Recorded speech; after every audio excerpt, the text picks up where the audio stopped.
Tengan muy buenas tardes, respetables hermanos, hermanas, amigos y amigas en el Señor. Nuevamente estoy con ustedes en este día domingo, Día del Señor, para transmitir otro mensaje interesantísimo acerca del libro de Eclesiastés. Este día les voy a presentar la lección número 16. Les habla el hermano Alexander Castellanos, siempre desde la Iglesia de Cristo en la República de El Salvador. Yo espero que ustedes se hayan estado gozando en las 15 lecciones que ya he presentado. Como les recuerdo, la interrogante ¿es todo vanidad? Y la respuesta es con Dios no. Y vamos a entrar a la segunda parte de este tema general que trata sobre una vida significativa con Dios. Vamos a pedir la dirección de nuestro Dios para que Él sea que me ayude a hacerlo mejor delante de Él y delante de ustedes. Oremos. Padre Celestial, nuevamente te doy las gracias porque me das la oportunidad de presentar este mensaje que es de mucha edificación, que es de mucha ayuda para cada una de nuestras vidas. Que el Espíritu Santo me dirija y que lo que exprese sea realmente para el beneficio espiritual de todos quienes están en estos momentos escuchando. En el nombre de nuestro Señor Jesucristo. Amén. Amén. Hoy vamos a comenzar a ver el capítulo 4. Este capítulo 4 habla, en primer lugar, que con Dios el hombre tiene una perspectiva única. Le repito, con Dios el hombre tiene una perspectiva única. Y vamos a leer los versos 1 al 8 de este capítulo para poder comprender en parte lo que voy a estar expresando en estas 2 o 3 lecciones que presentaré de este capítulo 4. Me volví y vi todas las violencias que se hacen debajo del sol, y he aquí las lágrimas de los oprimidos, sin tener quien los consuele, y la fuerza estaba en la mano de sus opresores, y para ellos no había consolador. Y hablé yo a los finados, los que ya murieron, más que a los vivientes, los que viven todavía. Y tuve por más feliz que unos y otros al que no ha sido aún, que no ha visto las malas obras que debajo del sol se hacen. He visto asimismo que todo trabajo y toda excelencia de obras despierta la envidia del hombre contra su prójimo. También esto es vanidad y aflicción de espíritu. El necio cruza sus manos y come su misma carne. Más vale un puño lleno con descanso que ambos puños llenos con trabajo y aflicción de espíritu. Yo me volví otra vez y vi vanidad debajo del sol. ¿Está un hombre solo y sin sucesor, que no tiene hijo ni hermano, pero nunca cesa de trabajar, ni sus ojos se sacian de sus riquezas, ni se pregunta, ¿para quién trabajo yo y defraudo mi alma del bien? También esto es vanidad, vanidad y duro trabajo. A partir del capítulo 4 es, en cierto modo, difícil rastrear cualquier argumento básico en el texto. Salomón desarrolló sus ideas de una forma similar a la de Proverbios. Sin embargo, algunos puntos demuestran organización y propósito. Primero, puso énfasis repetido en la sabiduría. Segundo, se refirió a la riqueza en cada sección. Y tercero, nuevamente abordó las sombrías presuposiciones de los dos primeros capítulos. Sin embargo, esta vez con un punto de vista divino, con un punto de vista totalmente divino. Versículo 1. ¿Qué nos dice el versículo 1? Me volví y vi todas las violencias que se hacen debajo del sol, y he aquí las lágrimas de los oprimidos sin tener quien los consuele, y la fuerza estaba en la mano de sus opresores, y para ello no había consolador. El siguiente tema principal analizado por Salomón es el de las violencias. La palabra proviene de achukin, se relaciona con achak, con Q al final y sin H al principio, que se utiliza para referirse a los oprimidos y sus opresores. Los oprimidos son impotentes. La idea era especialmente preocupante para Salomón. Al observar el comportamiento de la humanidad, había presenciado el abuso de poder y la miseria experimentada por los afligidos. Los afligidos no tienen quien los consuele y pueden sentirse abrumados por una sensación de impotencia.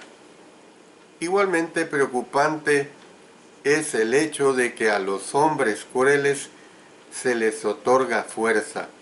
La palabra coach, o sea, poder. ¿Por qué lo permite Dios? En la ley de Moisés, Dios abordó el trato humano a los demás. Por ejemplo, Éxodo 22, 21 al 24, dice, al extranjero, ni a ninguna viuda, ni huérfano afligiréis. Ahí está contenido este concepto y este mandamiento que Dios dio. Dios era el vengador de los oprimidos. Salomón no veía al vengador venir tan a menudo como parecía que debía haberlo hecho. En realidad, Dios desea que su pueblo se esfuerce por la igualdad de derechos y la justicia. La frase debajo del sol muestra la universalidad de la opresión. Se ha razonado que la opresión descrita aquí en Eclesiastés 4.1 no tuvo lugar durante el reinado pacífico de Salomón. Sin embargo, los historiadores bíblicos recordaron que el pueblo había estado sometido a un yugo difícil durante ese tiempo, especialmente con respecto a los proyectos de construcción del rey. Vamos a leer algunas de estas citas para tomar en cuenta todo lo que se está diciendo aquí en relación en base a esta opresión. Especialmente vámonos a leer en Primero Reyes capítulo 12 y el versículo 4. Ahí se está expresando de la siguiente manera.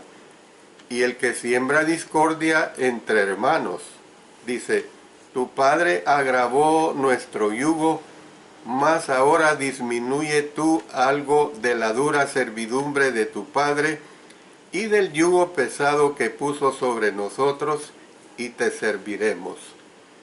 Luego pasemos a 2 Crónicas 2, 17 y 18. Y contó Salomón todos los hombres extranjeros que había en la tierra de Israel, después de haberlos ya contado David su padre, y fueron hallados 153,600. Y señaló de ellos 70,000 para llevar cargas, y 80,000 canteros en la montaña, y 3,600 por capataces para hacer trabajar al pueblo. Luego en 2 Crónicas 8, 7 al 9. Y a todo el pueblo que había quedado de los heteos, amorreos, fereceos, heveos y jebuseos, que no eran de Israel, los hijos de los que habían quedado en la tierra después de ellos, a los cuales los hijos de Israel no destruyeron del todo, hizo Salomón tributarios hasta hoy. Pero de los hijos de Israel no puso Salomón siervos en su obra, porque eran hombres de guerra, y sus oficiales y sus capitanes y sus comandantes de sus carros y su gente de a caballo. Bueno, cuando estoy hablando acerca de esta situación que aquí se nos presenta, además, el libro de Proverbios indica que el reino de Israel lidió con males comunes, incluso durante sus tiempos más prósperos. Noten lo que nos dice Proverbios capítulo 1, leamos los versos 10 al 13. Hijo mío, si los pecadores te quisieren engañar, no consientas. Si dijeren, ven con nosotros, pongamos acechanzas para derramar sangre, acechemos sin motivo al inocente. Los tragaremos vivos como el Seol, y enteros como los que caen en un abismo. Hallaremos riquezas de toda clase, llenaremos nuestras casas de despojos.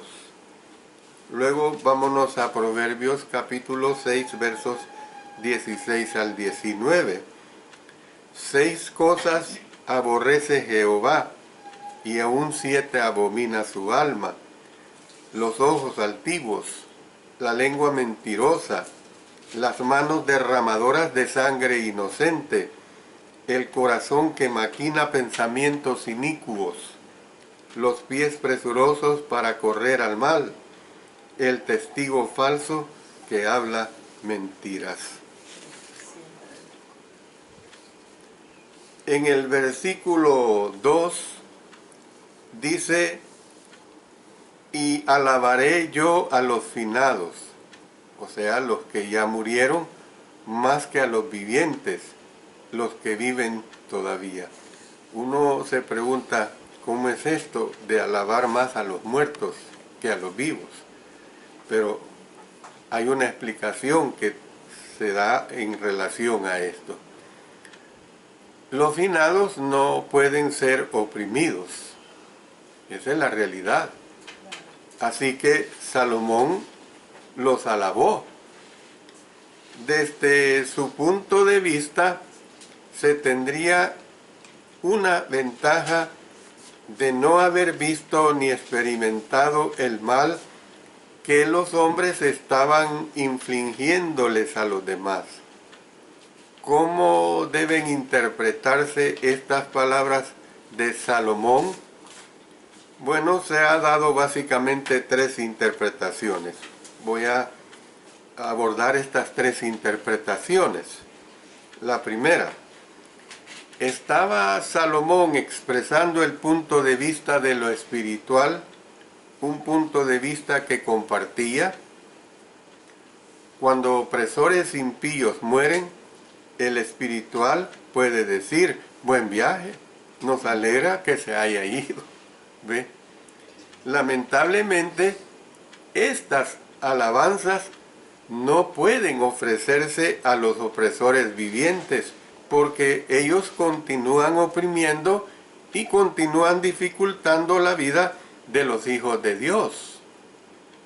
Segundo, ¿acaso estaba aseverando una realidad que incluso en el mundo de Dios y ante el juicio venidero, la muerte sería preferible a la opresión? Probablemente no, porque Eclesiastés 9:4 nos dice: aún hay esperanza para todo aquel que está entre los vivos, porque mejor es perro vivo que león muerto. Mire qué cosa. Afirma pues que estar vivo es bueno. Así que incluso con la existencia de la opresión, la vida con Dios es mucho mejor que no vivir. La vida con Dios es mucho mejor que no vivir. Y tercero, es posible que viera a la muerte como una victoria, porque en la muerte se escapará de la maldad de los hombres y recibirá recompensa de parte de Dios. Este tercer punto de vista parece ser la explicación más lógica, porque mire lo que dice 2 Timoteo, el apóstol Pablo, en el capítulo 4, versos 17 y 18. Pero el Señor estuvo a mi lado y me dio fuerzas para que por mí fuese cumplida la predicación y que de todos los gentiles oyesen. Así fui librado de la boca del león.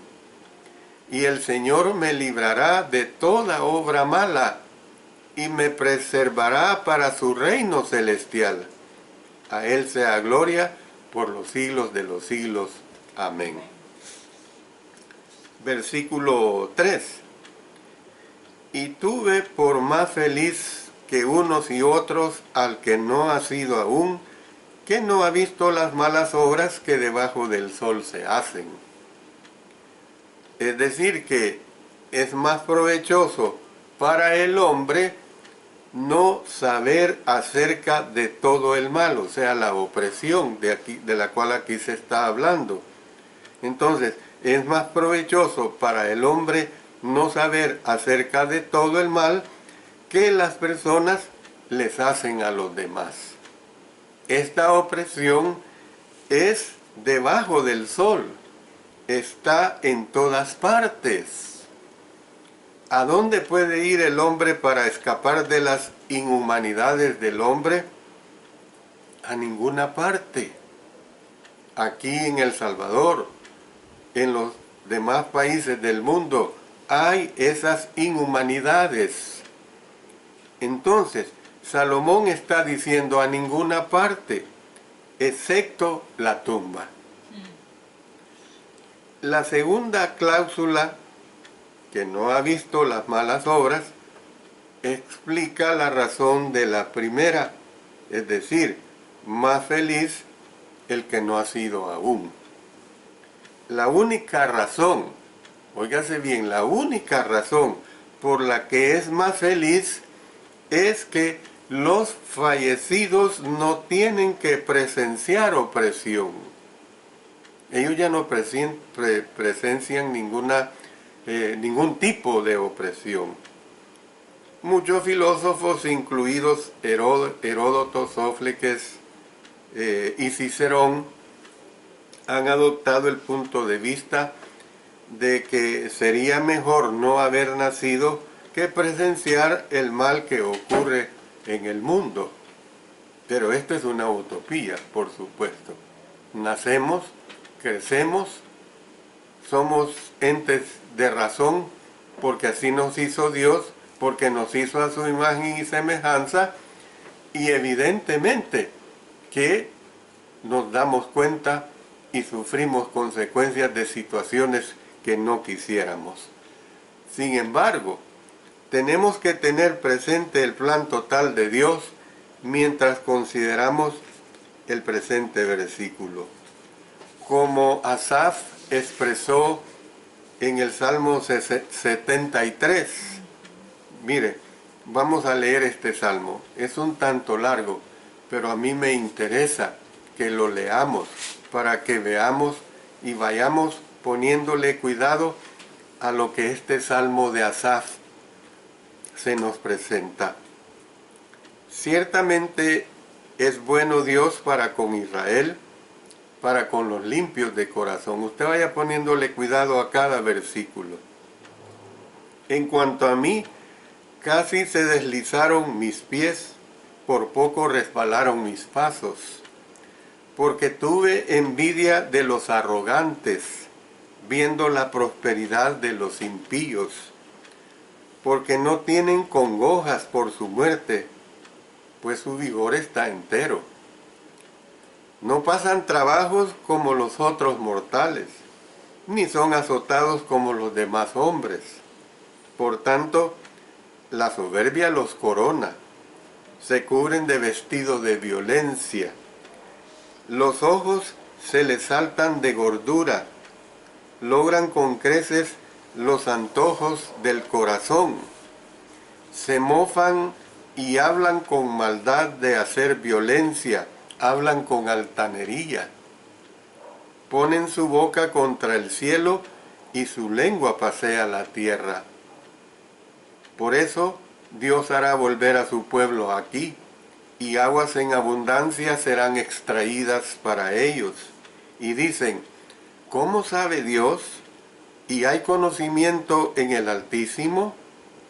He aquí estos impíos, sin ser turbados del mundo, alcanzaron riquezas. Póngale cuidado. Verdaderamente en vano he limpiado mi corazón y lavado mis manos en inocencia, pues he sido azotado todo el día y castigado todas las mañanas. Si dijera yo, hablaré como ellos. He aquí a la generación de tus hijos engañaría. Cuando pensé para saber esto, fue duro trabajo para mí, hasta que entrando en el santuario de Dios, comprendí el fin de ellos. Ciertamente los has puesto en deslizaderos, en asolamiento los hará caer. ¿Cómo han sido asolados de repente? Perecieron, se consumieron de terrores, como sueño del que despierta, así, Señor, cuando despertares, menospreciarás su apariencia. Se llenó de amargura mi alma, y en mi corazón sentía punzadas. Tan torpe era yo que no entendía. Era como una bestia delante de ti. Con todo, yo siempre estuve contigo.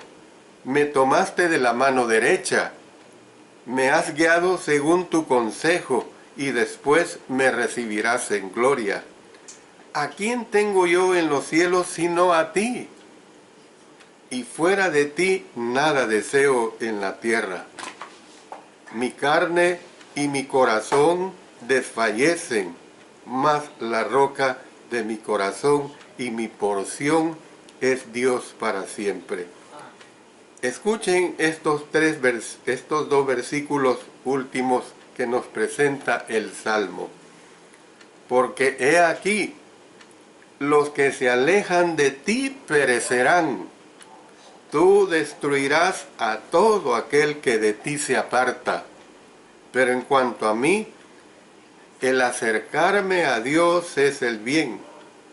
He puesto en Jehová el Señor mi esperanza para contar todas sus obras. Bueno, estoy diciendo pues en relación a esta lectura, cómo es que Asaf expresó en este salmo los hombres malvados. Podrían parecer que se salen con la suya. Sin embargo, eventualmente enfrentarán a Dios en juicio. La perspectiva divina es que aunque podamos ser testigos de la opresión y sentirnos tristes por ella, sabemos que la justicia se impondrá al final. ¿Por qué? Porque el Señor dice, mía es la venganza, yo pagaré, dice el Señor. Romanos 12, 19. Entonces, otros personajes bíblicos hicieron eco de un sentimiento similar. El caso de Job. Job lamentó diciendo, vámonos a Job capítulo 3, versos 20 al 22. ¿Por qué se da luz al trabajado y vida a los de ánimo amargado? Que esperan la muerte y ella no llega, aunque la buscan más que tesoros, que se alegran sobremanera y se gozan cuando hallan el sepulcro. También Jeremías hizo la siguiente pregunta: ¿para qué salí del vientre? ¿Para ver trabajo y dolor y que mis días se gastasen en afrenta? Jeremías 20, 18. Pasemos ahora al versículo 4. El versículo 4 nos expresa: he visto asimismo que todo trabajo y toda excelencia de obras despierta la envidia del hombre contra su prójimo. También esto es vanidad y aflicción de espíritu.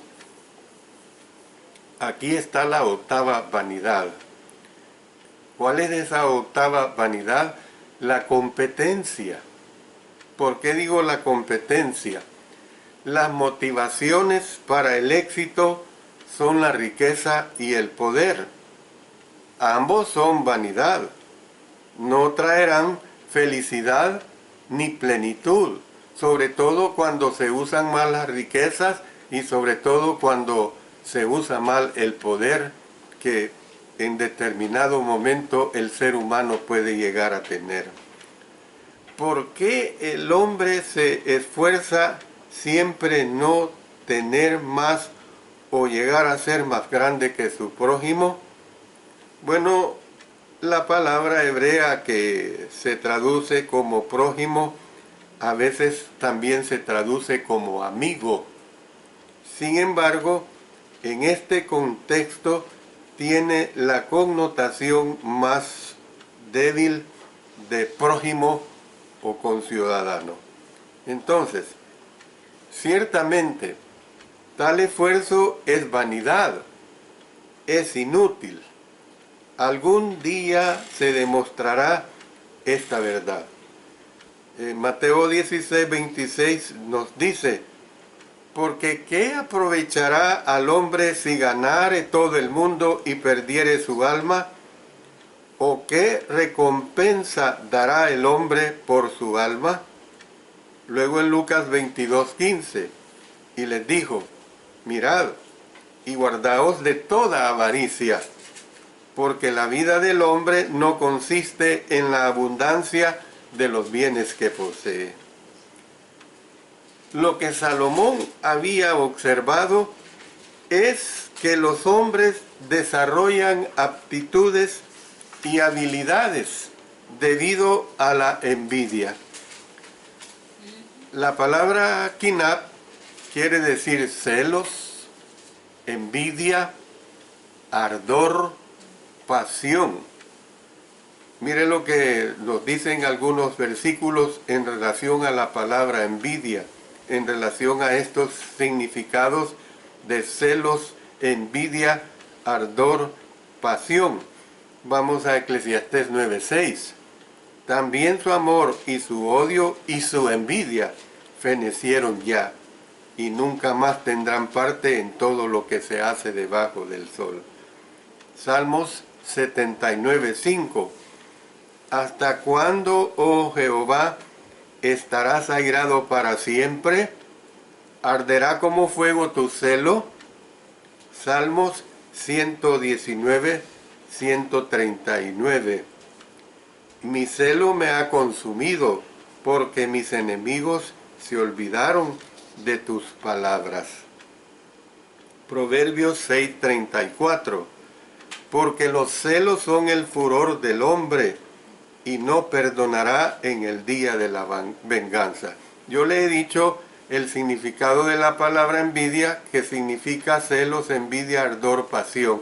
Entonces usted tiene que tomar y extractar esas palabras de cada uno de estos textos que estamos leyendo. Proverbios 14:30. El corazón apacible es vida de la carne, mas la envidia es carcoma de los huesos. Y por último, en Proverbios 27:4.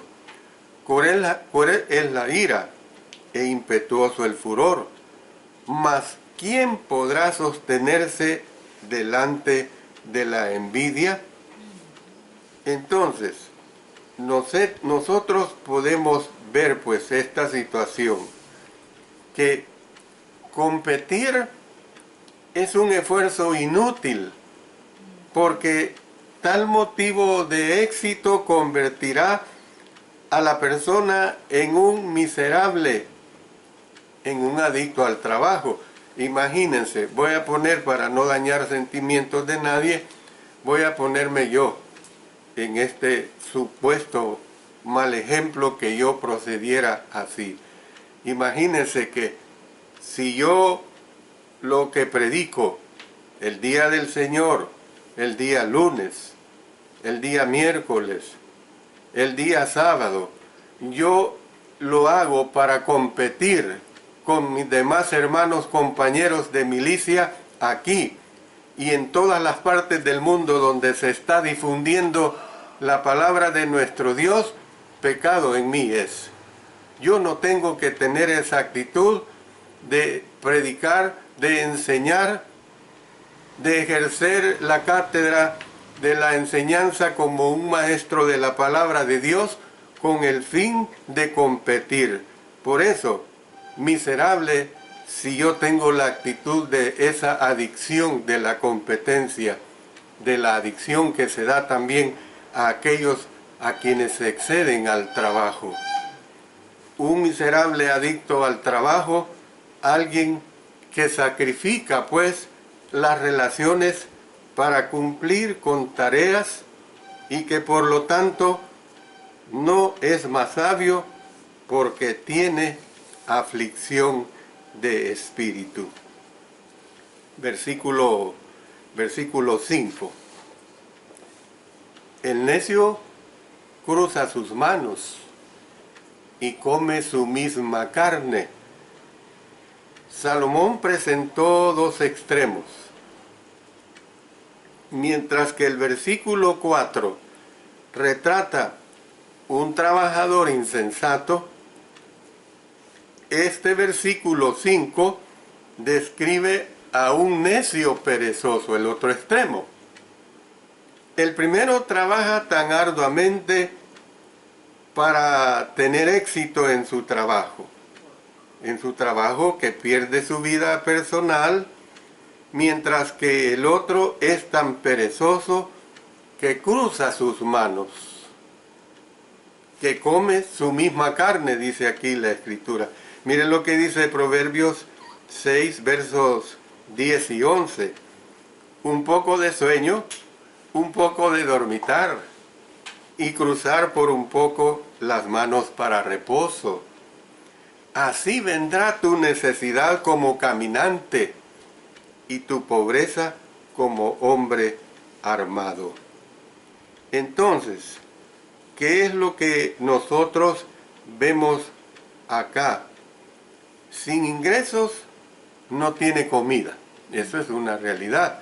Metafóricamente se come su propia carne, o sea, no es que en la forma literal lo haga, ¿verdad? Pero se está consumiendo a sí mismo porque es un perezoso. Está muriendo de hambre. ¿Por qué? Por su pereza. Es decir, escapa al destino de ser controlado por el trabajo. Sin embargo, lo consume la pereza. Y esto también es un pecado enorme. Acuérdense que el apóstol Pablo dice en su carta a los de Tesalónica, el que no trabaja que tampoco coma. Esa es una realidad. Bueno, pasemos al versículo 6. Dice, más vale un puño lleno con descanso que ambos puños llenos con trabajo y aflicción de espíritu. ¿Qué es lo que nos dice acá? Tener un puño lleno con descanso es el punto medio. Es el equilibrio que debe buscarse en la vida total.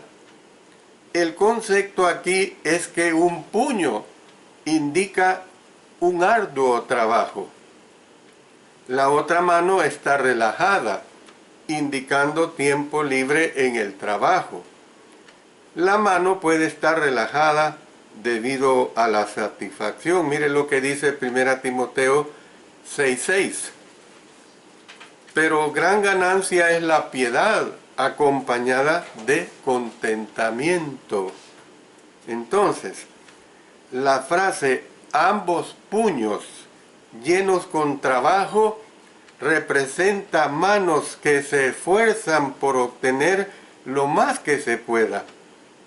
Desafortunadamente, esas manos nunca descansarán porque nunca estarán llenas. Yo puedo ilustrar esto. Quienes nunca dejan de trabajar por la avaricia, realmente cuando lo pueden hacer por decisión propia, no porque dependan de un patrono, pero hay personas que tienen tanta avaricia que los 7 días de la semana, los 30 o 31 días del mes, los trabajan y nunca dedican un tiempo libre para ellos, ni mucho menos para su esposa si es que la tienen, ni mucho menos para sus hijos si es que los tienen, ni mucho menos para ellos mismos. Esto también el Salomón lo dijo, que esto es aflicción de espíritu. El versículo 7 nos dice lo siguiente. Yo me volví otra vez y vi vanidad debajo del sol. Esta es la novena vanidad. La novena vanidad es acaparar riquezas. Quizás la ilustración aquí todavía se refiere a la persona que tiene ambos puños llenos con trabajo. Y es que mire, el que se dedica a hacer dinero. Yo no estoy diciendo ni el Señor, mucho menos, ni el apóstol Pablo, ni nadie. Tenemos que proveernos del sustento, porque la Escritura nos dice claramente que el que no provee para los de su propia casa ha negado la fe y es peor que un incrédulo. No estamos en esa posición, pero lo que aquí estamos viendo es que quizás la ilustración aquí todavía se refiere a la persona que tiene ambos puños llenos con trabajo. Esta persona dice, no hombre, si es que si yo cierro el día domingo o el día sábado mi negocio, imagínense, cada día yo gano 500 o 1000 dólares y si yo cierro, esos 500 o 1000 dólares no me van a llegar. No, así es que mejor yo abro mi negocio o yo abro mi taller. ¿Ve? Sin embargo, la frase yo me volví otra vez con frecuencia introduce un nuevo tema o forma un puente de un tema anterior al siguiente. Versículo 8. Está un hombre solo y sin sucesor, que no tiene hijo ni hermano, pero nunca cesa de trabajar, ni sus ojos se sacian de sus riquezas, ni se pregunta, ¿para quién trabajo yo y defraudo mi alma del bien? También esto es vanidad y duro trabajo. Salomón presentó luego una ilustración sobre la vanidad de acumular riquezas. describió a un hombre solo que podría ser cualquiera. Al individuo se le muestra en una condición lamentable. Usted, hermano, hermana que me oye, a lo mejor está imaginando, maquinando que conoce a personas de este tipo. Entonces, al individuo se le muestra en una condición lamentable. Uno, sin sucesor. La palabra cheni, literalmente, un segundo, pues, una segunda persona, para que sea más entendible. Quizás refiriéndose a un socio comercial o a un asociado. Dos, que no tiene hijo ni hermano y que por lo tanto, sin ningún miembro de la familia ni herederos. ¿A quién le va a dejar todo ese dineral que tiene? Tres, que nunca cesa de trabajar, como el adicto al trabajo descrito anteriormente. 4. Es codicioso, y esto es lo peor, es codicioso. Ni sus ojos se sacian de sus riquezas. 5. Y el último, no percibe. No percibe. Nunca se pregunta por qué trabaja tan duro que no puede disfrutar de la vida. Trabajo yo y defraudo mi alma del bien. Esa es la situación de aquel que no percibe. Se lamenta tanto que trabajo y después se lamenta de que no disfruta de nada. ¿Pero por qué? Porque él así ha labrado su manera de conducir su vida personal. Termino esta porción aquí, muy interesante para nosotros. En la parábola del rico insensato de Lucas capítulo 12, los versos 13 al 21, Dios le dijo al necio: necio, esta noche vienen a pedirte tu alma, y lo que has provisto, ¿de quién será? Verso 20. Es mucho mejor compartir lo que se tiene con los demás. Miren este principio tan importante que vemos en el libro de los Hechos, capítulo 20, versículo 35. Esto en todo os he enseñado que, trabajando así, se debe ayudar a los necesitados y recordar las palabras del Señor Jesús que dijo: más bienaventurado es dar que recibir. Usted tiene que comprender que la palabra bienaventurado significa varias cosas. Más feliz, usted lo puede sustituir, más feliz es dar que recibir. Usted lo puede sustituir por más próspero, espiritualmente hablando, es dar que recibir. Cuando yo doy, soy más bendecido. Es bendecido el que recibe desde el momento que está recibiendo. Pero cuando yo doy, la bendición de Dios está en mí. De acuerdo con la perspectiva divina, trabajamos para tener algo que compartir con los necesitados. Efesios 4:28 dice: el que hurtaba no hurte más, sino trabaje haciendo con sus manos lo que es bueno, para que tenga que, noten, compartir con el que padece necesidad. Yo le digo para finalizar, este libro, óigase bien, este libro no condena el disfrute de las cosas materiales. Hermano, hermana, amigo, amiga, entiéndalo. Este libro no condena el disfrute de las cosas materiales, disfrutadas correctamente. Se requiere balance, eso sí, se requiere balance. Es aceptable gastar algo en nosotros mismos. Sin embargo, tenemos que ejercer la moderación. Dios ayude a cada uno de ustedes a tomar estos principios que le ayuden de una manera que usted pueda realmente ver las bendiciones de nuestro Señor en cada día de su vida. Bendiciones para todos ustedes.